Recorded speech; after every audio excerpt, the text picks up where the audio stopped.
Hi, my name is Stephen Carson, and I'm going to tell you today about why I would like to be a San Francisco firefighter.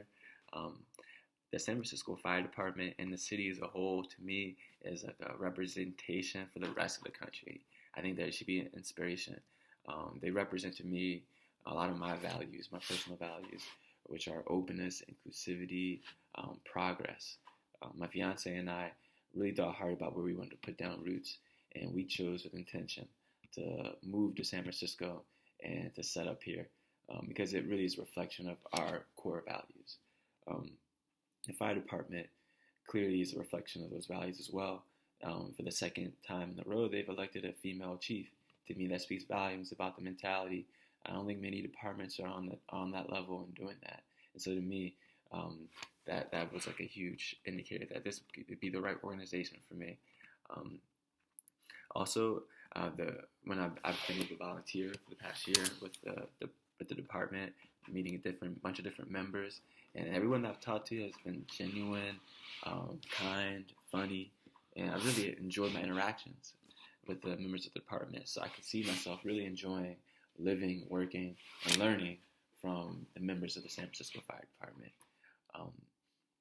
As far as what makes a good public safety worker, what initially first comes to mind is the ability to concentrate in chaotic environments. That skill set I think would be really useful. But also as far as character traits, I think as someone who has a strong moral compass would be huge, someone with integrity, and also somebody who's willing to persevere and has humility and who's willing to learn and adapt. I think those are going to be useful skills for any public safety worker and in other fields as well. As far as special skills or talents that may be beneficial, I did at a young age get a job learning how to deal with the public, so I think that's useful. And then while I was in college, I started working. I started a small business, a coffee shop, where I really learned about community engagement because we were in an area that was super diverse. You know, in the mornings I would serve coffee to homeless people, play some chess. In the afternoons, students would come in, actors would come by passing, going to New York. Politicians would come by, take photos because it was a historic arts district.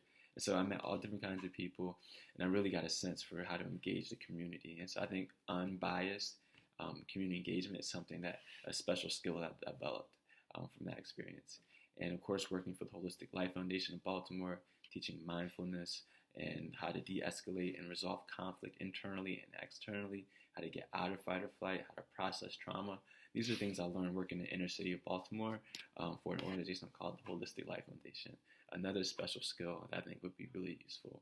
And of course, my experience in South America and Colombia, I worked in an area that was with a crumbling infrastructure, with extreme weather, teaching English. And so I had students who would pass out from heat stroke or malnutrition.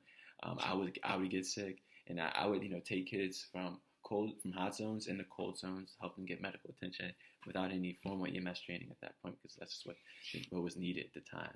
And so I really think that I developed some skills that would be useful for our fire department in Colombia, South America as well. What else? I mean, at the end of the day, San Francisco is just a city that I want to protect.